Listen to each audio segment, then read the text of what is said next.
Good morning. First and foremost, a happy Easter to you all on the day that we celebrate the resurrection of our Lord Jesus Christ. And we hope that you have a wonderful day in rest and in worship with your family. We invite you, of course, to join us for our Holy Eucharist service in which we acclaim the resurrection of our Lord here at about 10:30 this morning.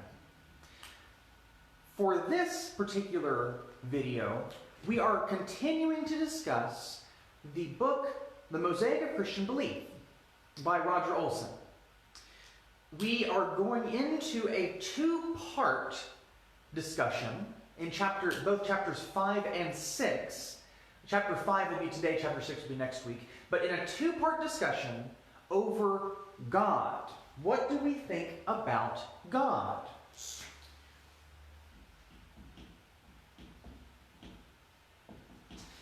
And in this discussion, we are specifically talking about what can broadly be described as two particular ways that God is. Fancy terms put this in what is God's ontology? What is God? And how is God interacting with the world? And that is kind of where we get our discussion this morning. Because in chapter 5, we're talking about two things about God, or two attributes of God. And these two attributes are, of course, in the title. God, great, and good.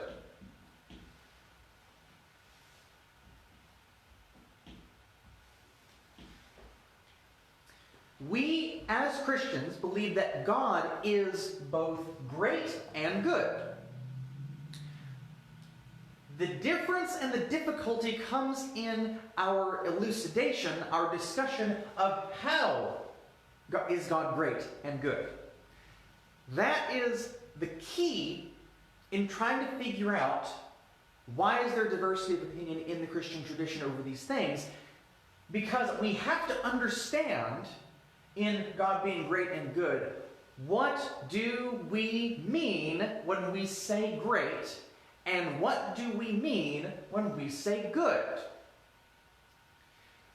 Generally, when we talk about God being great, we're talking about God being transcendent.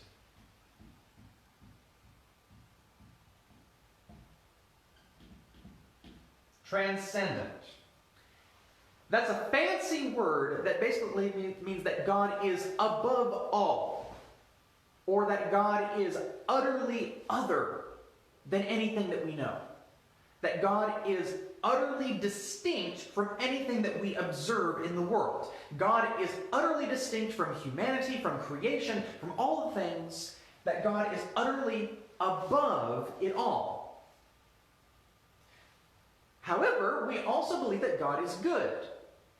And the goodness of God is usually borne out in another funny little word that is immanent.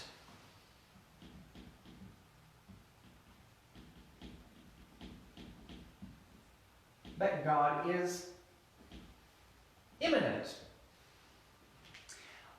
The immanence of God meaning that God is utterly with the creation, with humanity, utterly involved, so to speak, in all of the things that we are up to.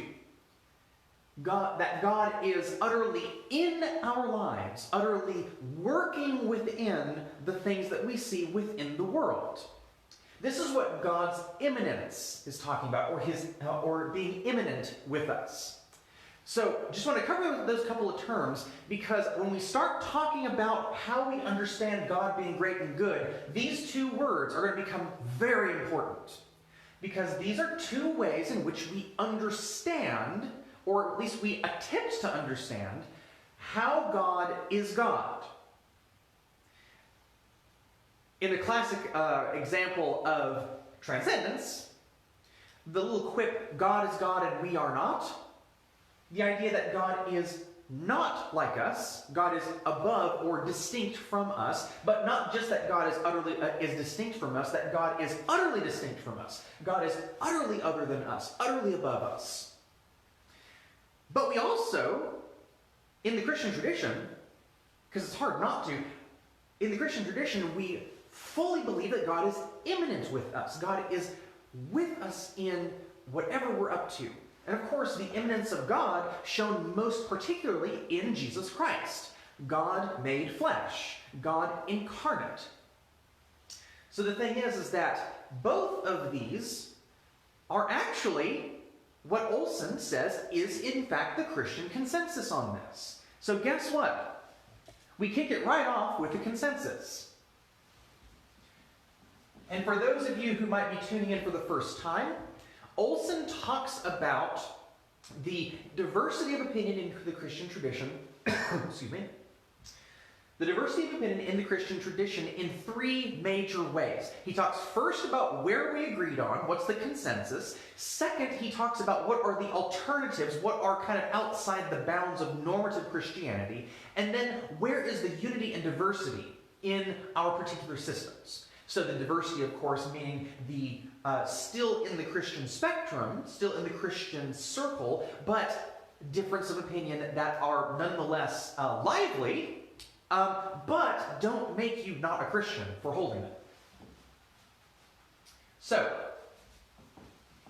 the consensus of the Christian tradition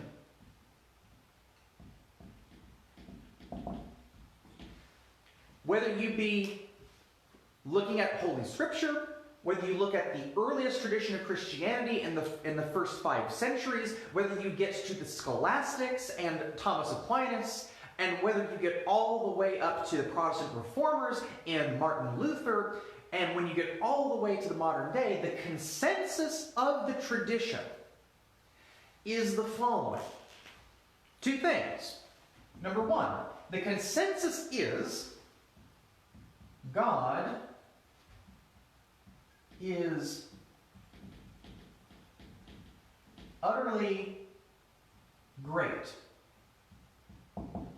Or in short, in kind of a short kind of writing, what this means is God is distinct and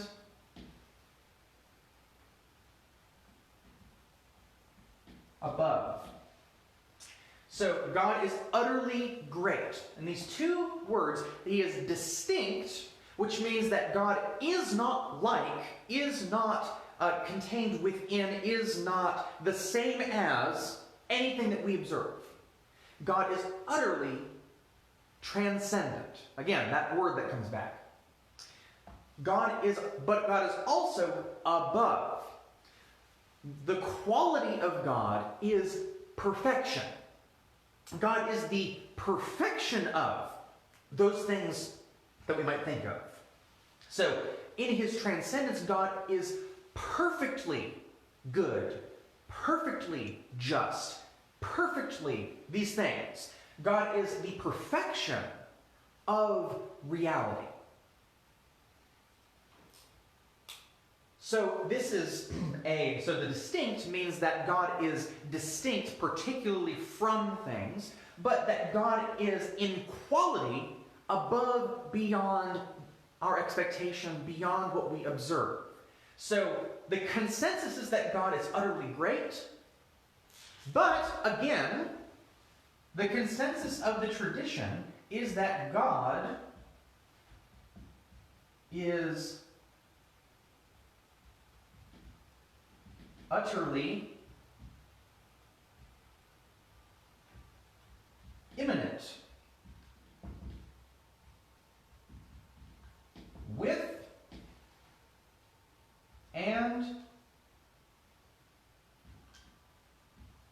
loves. So we have a description of God's quality as being distinct and above, but we also firmly believe God is utterly immanent, which means that God is utterly with us. The way that Rowan Williams, the former Archbishop of Canterbury, would describe this is that God is utterly in solidarity with us. But not just that, that God utterly loves us.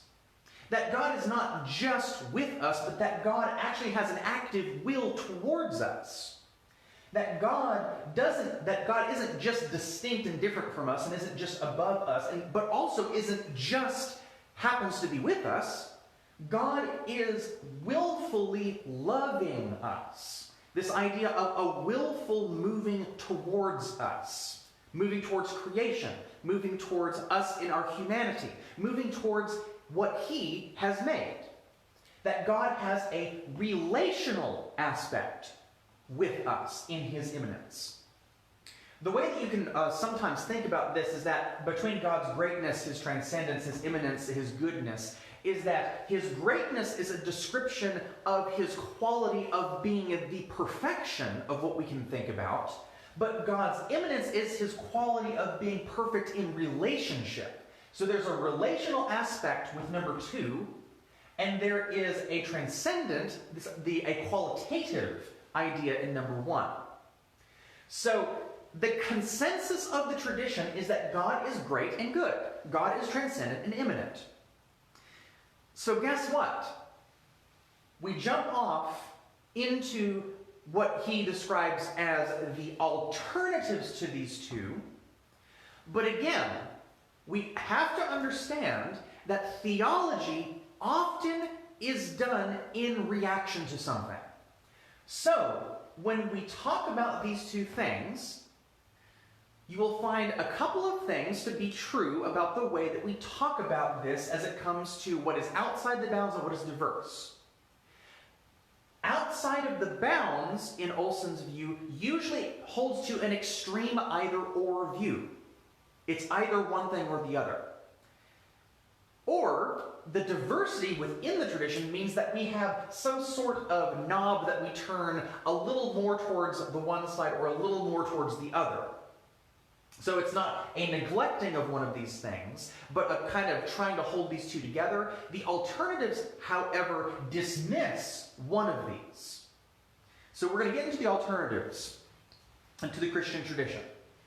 So the consensus is that God is utterly great, and God is utterly good. God is utterly transcendent. God is utterly immanent. And the alternatives outside of normative Christianity are the obscuring or the dismissing of one of these in favor of the other. But not without good reason. Not without good reason. So, let's talk about the alternatives. The first alternative that Olsen talks about in response to is God great or good. So the alternatives.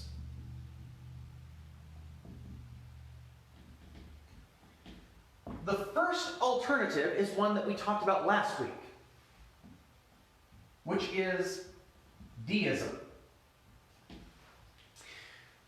What deism, at a very broad general kind of description of what deism does. There are all kinds of expressions of deism, but the main idea behind deism is that it only thinks God is transcendent and God is not immanent. It only thinks that God is above us, away from us, distinct from us, and completely neglects the idea that God is with us or immanent with us.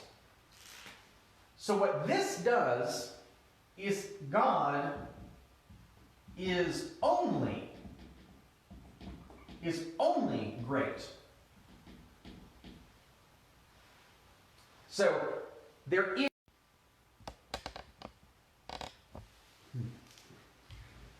my apologies, the stream cut out there just for a moment. Basically, in some, but depending on what all you miss, deism is God only being great, only being transcendent, not being immanent or good.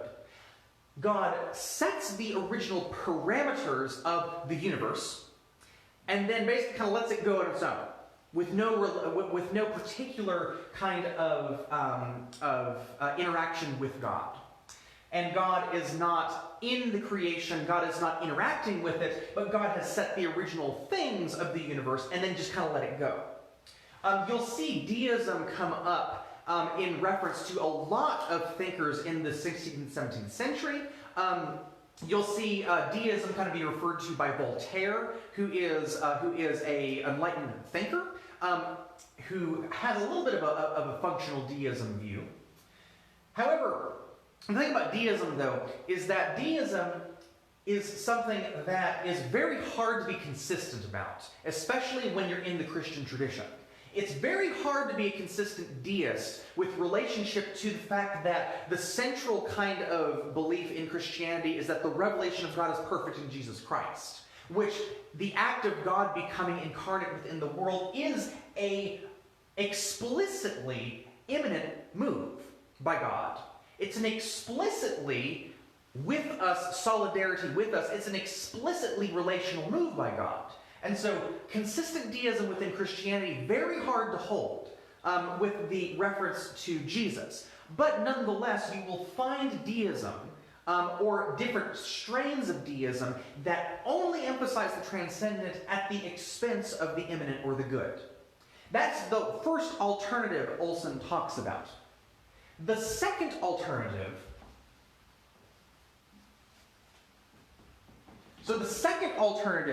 is, as you probably can tell, the way that Olsen writes this book, is the opposite end of the spectrum, in what he calls panentheism. Now, I want you to pay really close attention to the spelling of this. This is panentheism.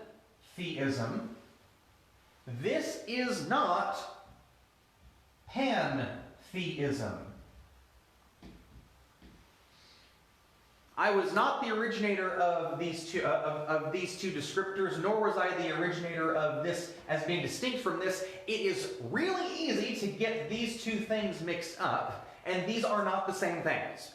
Just want to point that out. Panentheism is not pantheism. Pantheism, in a kind of a general description of this, pantheism is that God is in the creation. God is equated with the creation. So, in pantheism, God is about equivocal with the creation. So, that's what that says. Okay? So, pantheism says God equals the creation. God is that tree. God is that piece of stone. God is, etc. God is the sun. God is the moon. Pantheism, God equals the creation. That's not what this is. But they are related. Panentheism rather has to do with how God is interacting with the creation. So, but at the expense of the transcendent. So panentheism believes that God is only immanent. God is only immanent and not transcendent. That God is only good, but not great. So, panentheism is the belief that God cannot exist without the creation. God is dependent upon the creation. So you'll see how it's the opposite of deism. Whereas deism emphasizes the transcendent, God does not need or require any of us. He simply set the original parameters, lets us go. Panentheism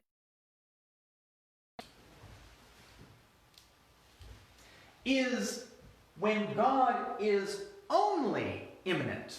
God is only with us. God is not outside of us.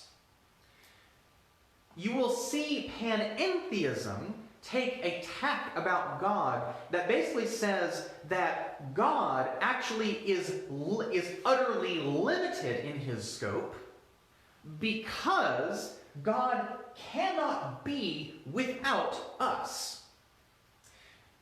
A practical example of this would be a type of theology called process theology, in which process theology, you can read about it in the Mosaic, or you can read about it in wider writings about this. Process theology is a philosophical kind of idea that God is continuously evolving because God is dependent upon creation, or God is dependent upon our understanding of God. This idea that as humans change, so does God. Or as humans continue in their knowledge, so does God's knowledge increase. The idea that not that God equals creation, but that God cannot exist or cannot be without creation. Now, you might be wondering to yourself, why are these two things important? Well, let's think about where these two things come from. Deism arises during the Enlightenment period. But deism also is a pretty healthy idea within the early philosophical thoughts in the Christian tradition. Christians, of course, use the philosophies and use the ways of understanding the world in which their culture interacts with. There is a philosophy in early Christianity that is called Platonism, that believes that there's a thing up here that's perfect. There is a thing up here in heaven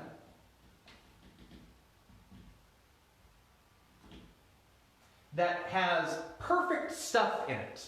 That there is a perfect form of a tree up here. There's a perfect form of a book up here. There's a perfect form of, let's say, perfect form of ice cream up here. There's a perfect form of things in the heavenly realms. And that on earth, down here, we only have what's called forms of the perfect. There are only shadows of these things down here. We only have shadows of books. We only have shadows of perfect ice cream. But they're not the perfect, they're only in reference to what's in heaven. Now, if you think about deism this way, when you're dealing with the early Platonic thought, you have a pantheon of gods that are running around here. But this pantheon of gods, especially in the mythologies of the Roman Empire and of the Greek Empire, these gods are very imperfect. They're very much like humanity. They're very much, maybe in some cases, the worst of humanity. All you have to do is read Ovid, who writes about this stuff. All you have to do is read, even better, read Homer's Odyssey and Iliad, and you'll see the idea of the gods is very fickle. It's very much like our humanity. Deism reacts against the imperfections that we're seeing in these lesser gods in order to emphasize the absolute greatness above the uniqueness of God away from humanity. So, leaning towards the deistic side is actually a move to distance God's self from being what is called, it's imperfect, but limiting God from being like humanity that is at best trying their best and at worst absolutely awful to each other. So deism is a reaction against that. And this is where you see in the early centuries a reaction against this pantheon of gods that don't look like gods really. They look more like superhero humans, if that makes sense. And what they're trying to say is that superheroes are not gods. God is God, and we are not. But at the expense of, the utter expense of God being immanent with the creation. But panentheism, this one right here, arises because of a question of God's greatness, God's providence. If God is provident, if God really is all-powerful, if God really does have an active control of the universe, why does God allow evil to exist? This is what philosophers call the problem of evil.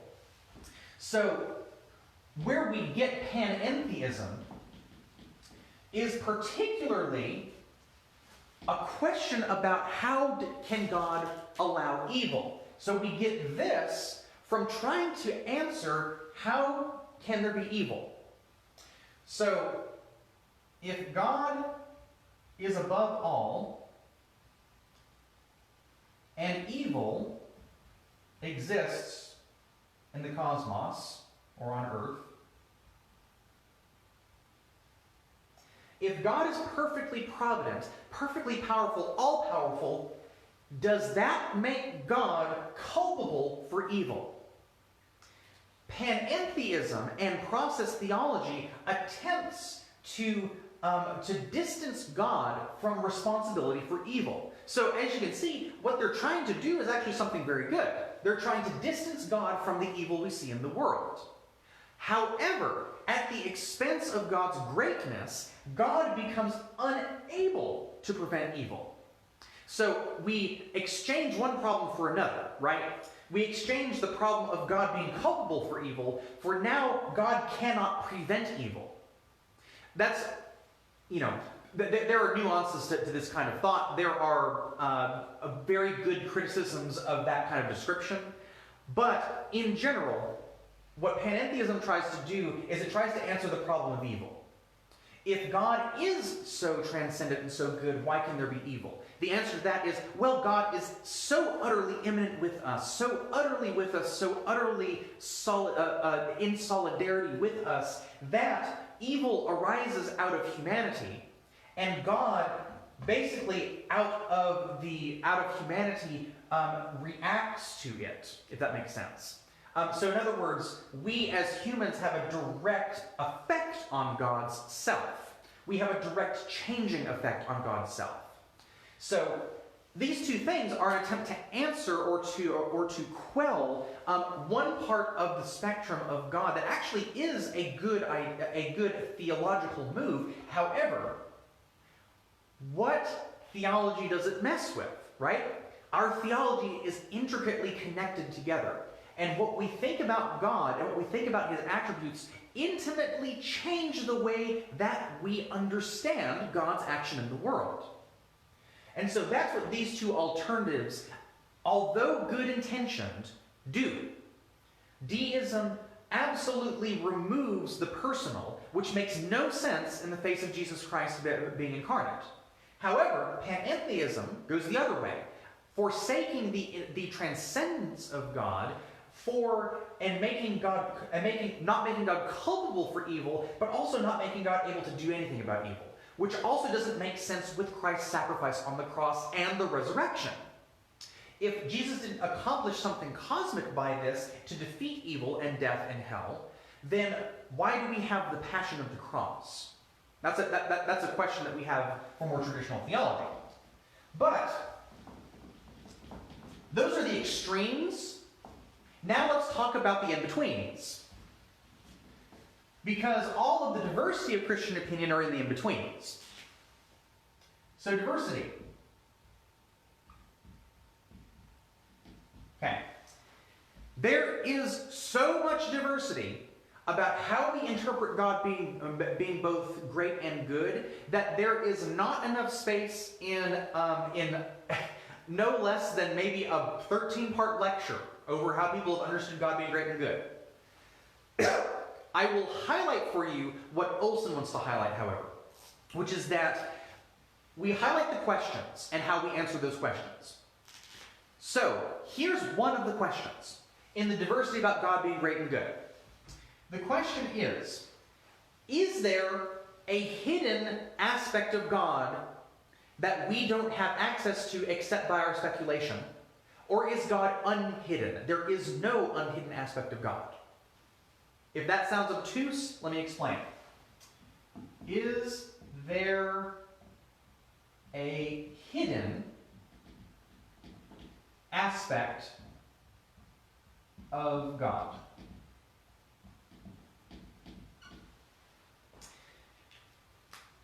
What this has to do with God being great and good, so here's our great and here's our good.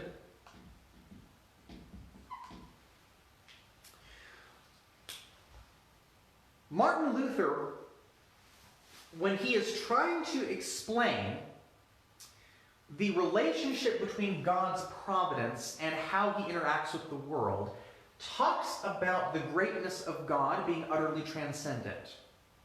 However, how we understand God being great is what he then pulls in this idea of God having a hiddenness.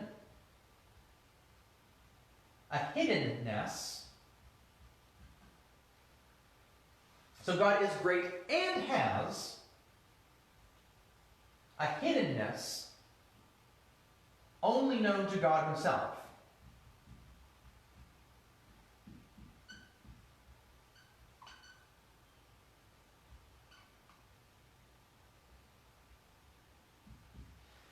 This idea about the inner life of God, so to speak. It's kind of like if you were to say something about me.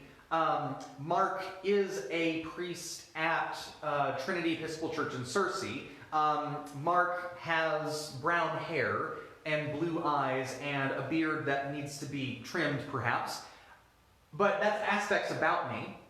But inquiring into the inner life of myself is something that is much harder, right? What did Mark think when he said X? Or why did Mark do X? What is it about his interior life that caused X, Y, Z to happen? That's what Luther appeals to here. That we see the effects of God's greatness and goodness. God creates the universe. God creates the cosmos. God is over and above. God gives us the law. God gives us the revelation of his Son. God does all these transcendent things. But the explanation of those transcendent things, Luther will say there is a hiddenness to God's inner life that we do not have access to, that only God alone has access to. Luther cautions about speculation about this, because he said that it is not good for us to speculate what God was thinking when he did X or when he did Y, because that's not for us to ever know. That's simply a part of God's hiddenness. Now, there are theologians that really push back against this, and we'll get to them in just a moment. But Luther also says the goodness, of course, is the perfect revelation in, what do you know, Jesus Christ.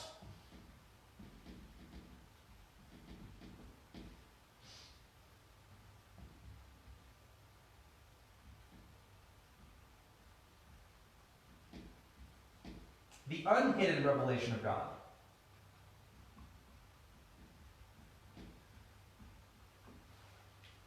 So Luther also tempers himself on the great by saying that the immanence of God is seen perfectly in Jesus Christ, who is the unhidden revelation of God.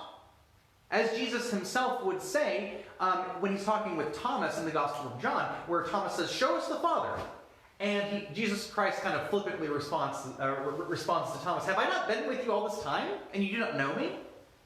He who has seen me has seen the Father."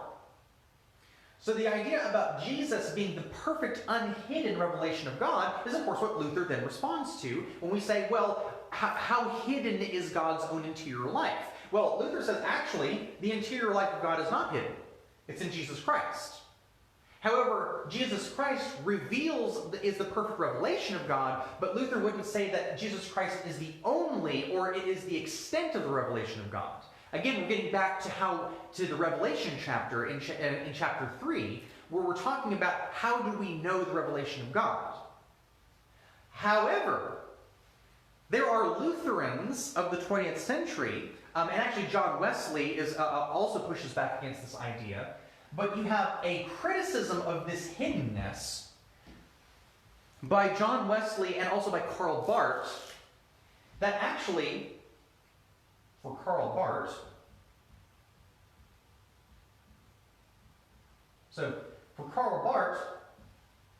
there is no hiddenness in God. There is only Jesus.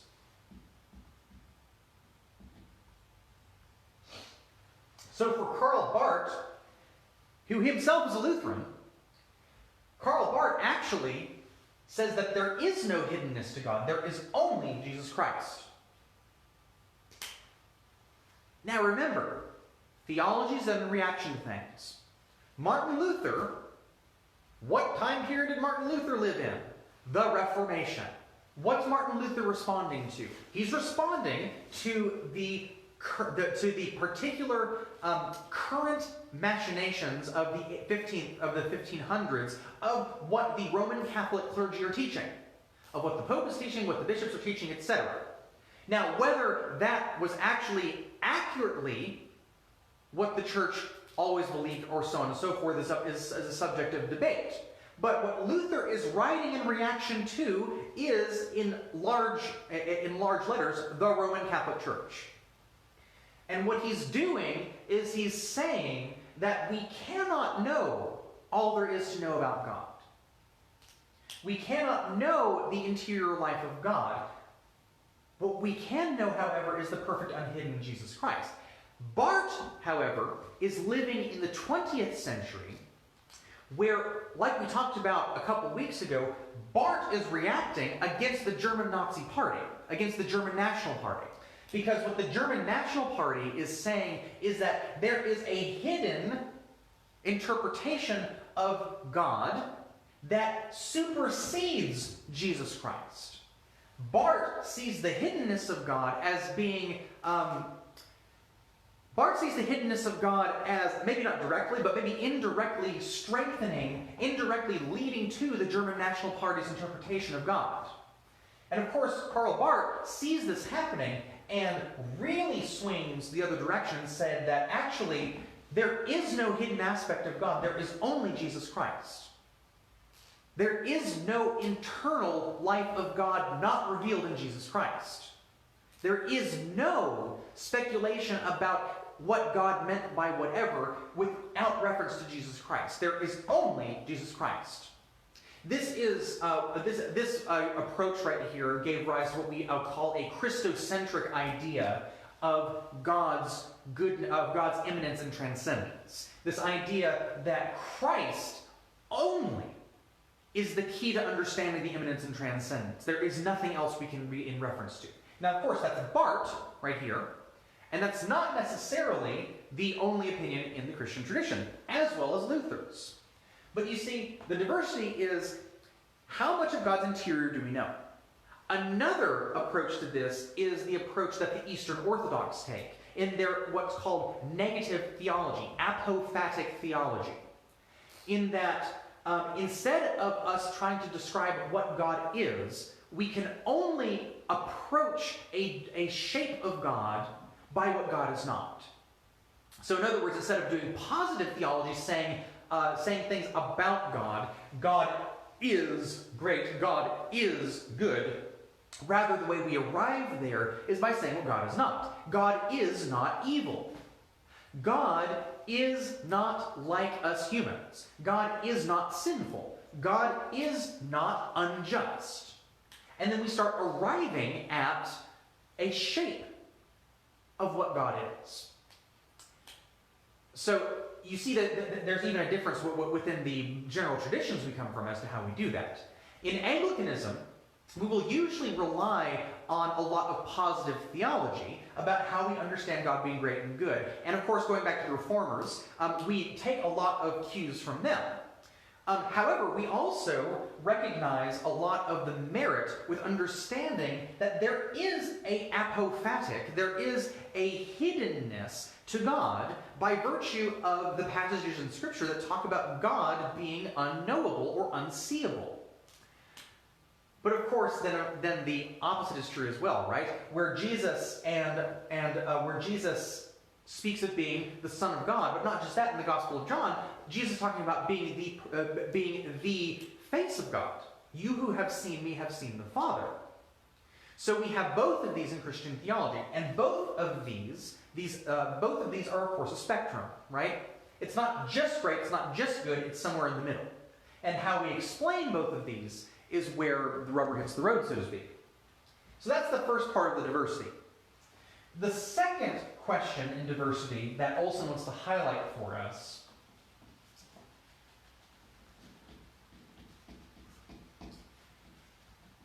so, is there hiddenness to God? That's number one. The second is this. Another little word here. And this word is immutability. What that means is it's a reference to God's attribute of being unchangeable.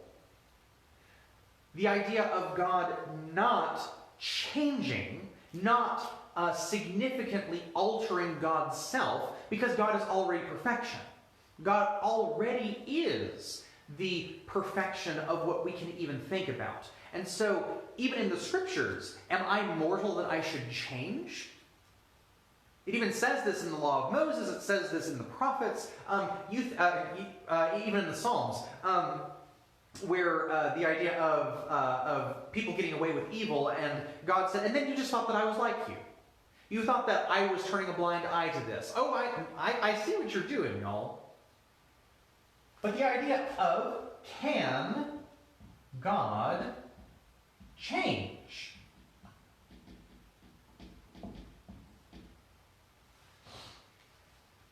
Here is where this comes into important perspective as it comes to God's greatness and goodness, because it gets back to something that we've already talked about. God becoming incarnate in Jesus Christ. Can God change? In the Incarnation,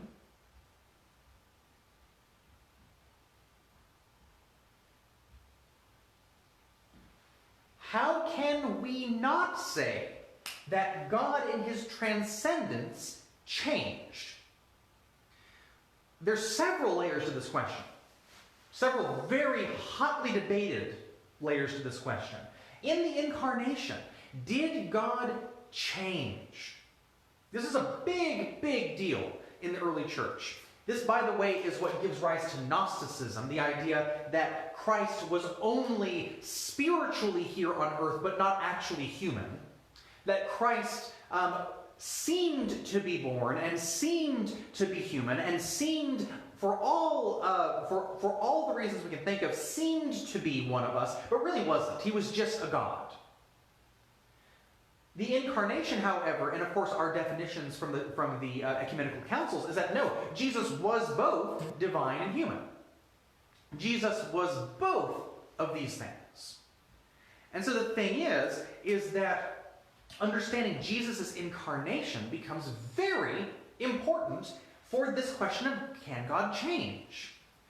Well, if we say that God cannot change, how do we understand the suffering of Jesus? If God is omnipresent, the idea of God is present everywhere. If God is omniscient, God knows everything. If God is omnipotent, all-powerful, how do we explain Jesus? Jesus, who seems to have limited himself to one place. Jesus, who seems to have limited himself to a certain set of knowledge. Jesus seems to have limited himself to a certain ability, because he shows forth the power of God, but he gets hungry, he gets tired, he sleeps. So the question of God's goodness comes into effect here, right? Can God change? So, in understanding the goodness of God, one of the things that we can understand about the goodness of God is that can we understand as God not changing even in the Incarnation? That's a big question for us. So, of course, the greatness of God is because we affirm Jesus as Jesus is God, so fully God. So that is good Christianity right there. Jesus equals fully God. But goodness, Jesus, equals fully human. And we hold that both of these things are true. So that's one aspect of this. Can God change? But there's another aspect of this. When we say, can God change, what quality of change are we speaking about? Here's what I mean. There are two flavors of change that are generally talked about. There's this idea of strong immutability.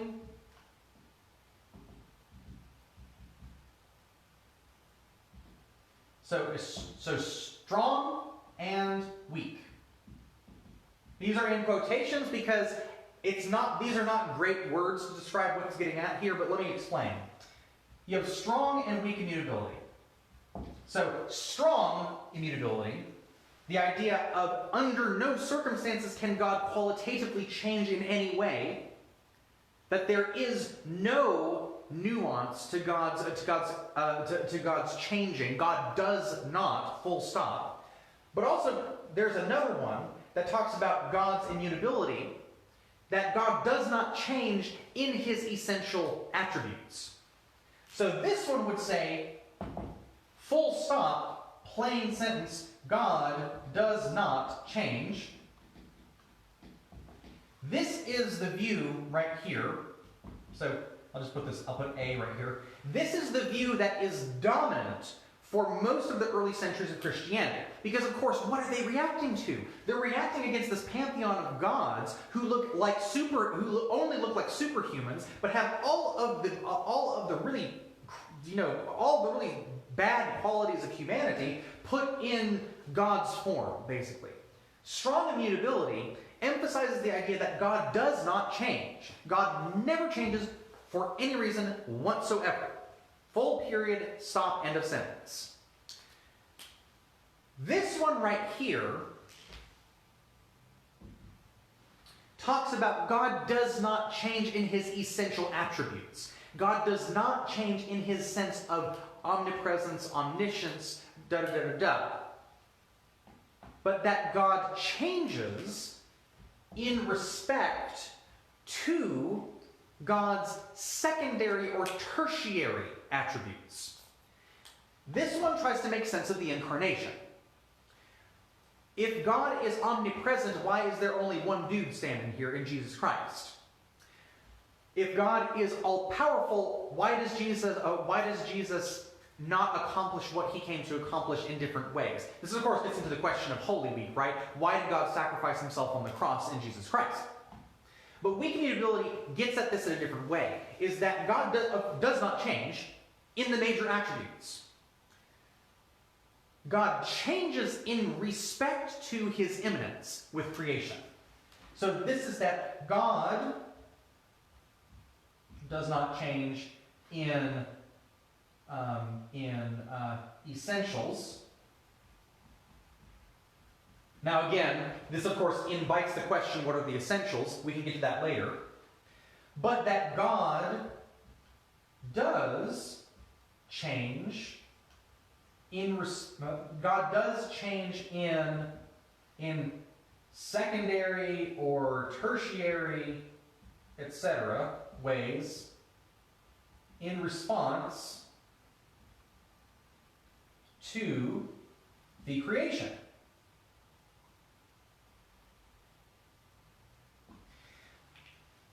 Basically what this is saying right here is, for example, when God sees the children of Israel create the golden calf at Mount Horeb, and God says to Moses, who's standing in front of him, "Let me be that I may consume this evil people." and Moses intercedes on behalf of the people, and God, in the very literal words, God changes his mind about the destruction that he was going to bring on the people.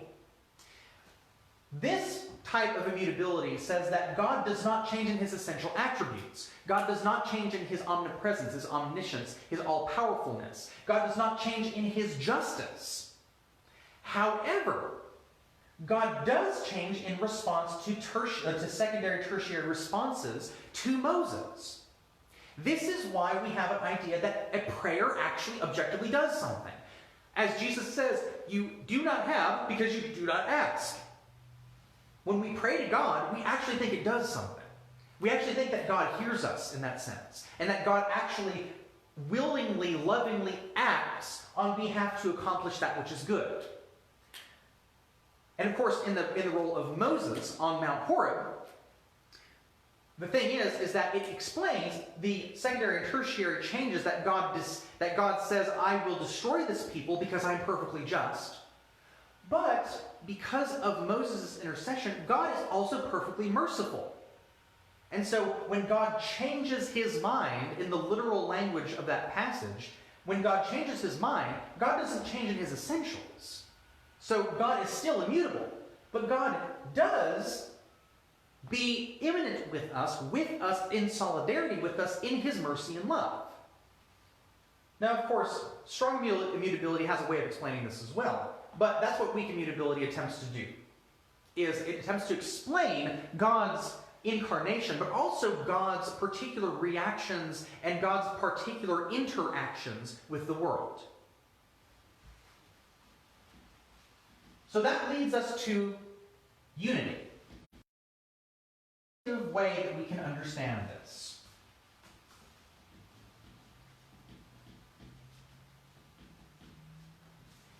Thanks for sticking with me on this. This is getting into some heavy stuff, but stick with me because it's really important. So what's a unitive aspect? You will be happy to know that Olsen takes the pragmatic route.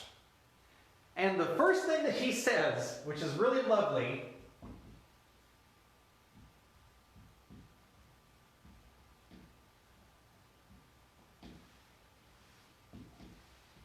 in the words of the famous song, let it be.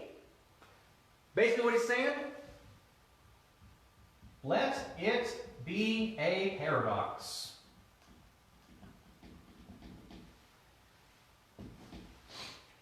Because it is. The idea of paradox is, of course, not new to us Christians. How can resurrection happen if it's not dead? How does life come from death? How does laying down our life cause us to live?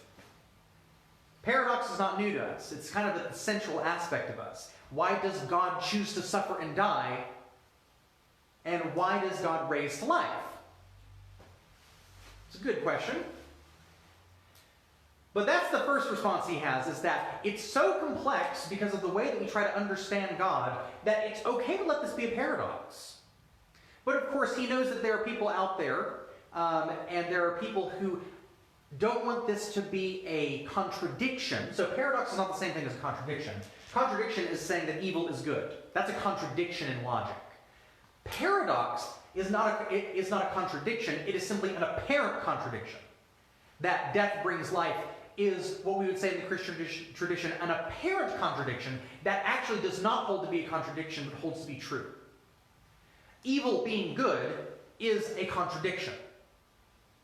However, what he says is, for those of us who need a more specific elucidation as to why God being transcendent and immanent is not a contradiction, so that basically, for those of us who want to know why we can't be deists and why we can't be panentheists, but we have to be somewhere in the middle, here's what he gives it. Two proposals that get at this. Really important proposals. And this is not just him, this is other theologians as well. God is only known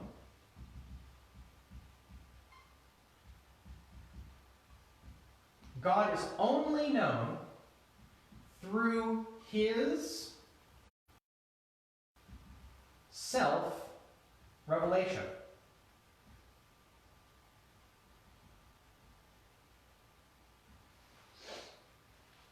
So, first one, he's shooting the gap between Luther and Barth. God is only known through his self-revelation. Now, of course, rewind a couple of weeks back to the Revelation talk, and we asked, how is God known through revelation? We talk about it as God's revelation being both a general and a special revelation. It's both general in creation, secondarily and perfectly, but perfectly, especially in Jesus Christ. So God is only known through his self-revelation. This cuts the middle between God cannot be known, as in deism. We only know that God created the universe as it is and then just pinged it off and let it start going by itself. And it shoots the gap between God not being great in only evolving as humanity evolves as well. The idea of God's immutability, God's changelessness comes into question, and arguably in panentheism we go right back to Roman mythology, in which God looks a whole lot like us. God is only known through his self-revelation. So that's one. But number two, or number B, letter B, this one's the important one. God has the freedom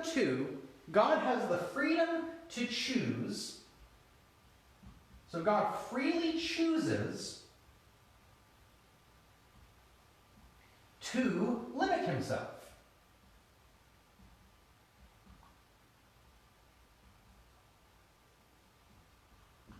Freely chooses. Barth talks a lot about God's perfect freedom. This idea that God is perfectly free in his life.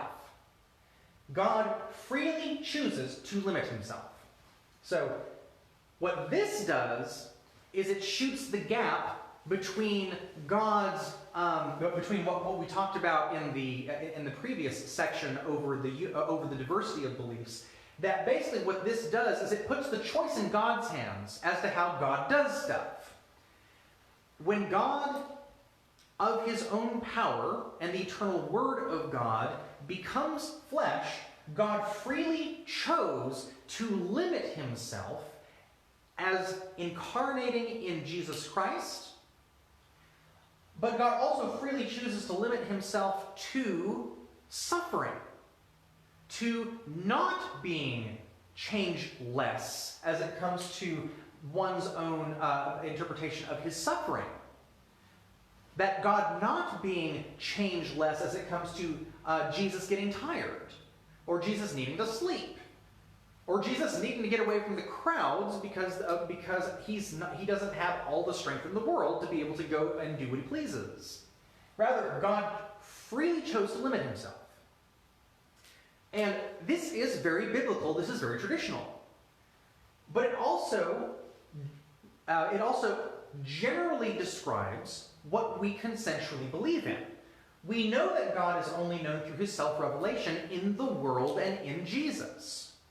That's something that Christians completely agree on. God freely chooses to limit himself. We see this in the Incarnation. And actually we see this in the Christ hymn that Paul writes to his fledgling churches. That even though being in the form of God did not see an exploitation as being equal with God, but took the form of a slave, born of a virgin, and was obedient to the point of death, even death on a cross. So even St. Paul shoots towards this direction. So the idea of God being both great and good means that we kind of hold all these things in tension. Olsen's first suggestion is let it be a paradox, let it live in tension, because it has lived in tension and will continually do so. We don't know all there is to know about God. We don't know all there is to know about the inner life of God, whether that exists or not, depending on if you're Luther or if you're Barth. But what we can say is that God is only known through his self-revelation, that being in the revelation of generally the creation, and specifically in Jesus, but that God, and this is the most important one, God freely chooses to limit himself. God, of his own power, of his own freedom, of his own otherness, his transcendence, freely makes the choice to limit himself in his immanence. All of that to say is that there are all kinds of ways that you can get more specific into what we mean by God being great and good. You heard me reference several times throughout this discussion the omnis. God is omnipresent, omniscient, omnipotent. These are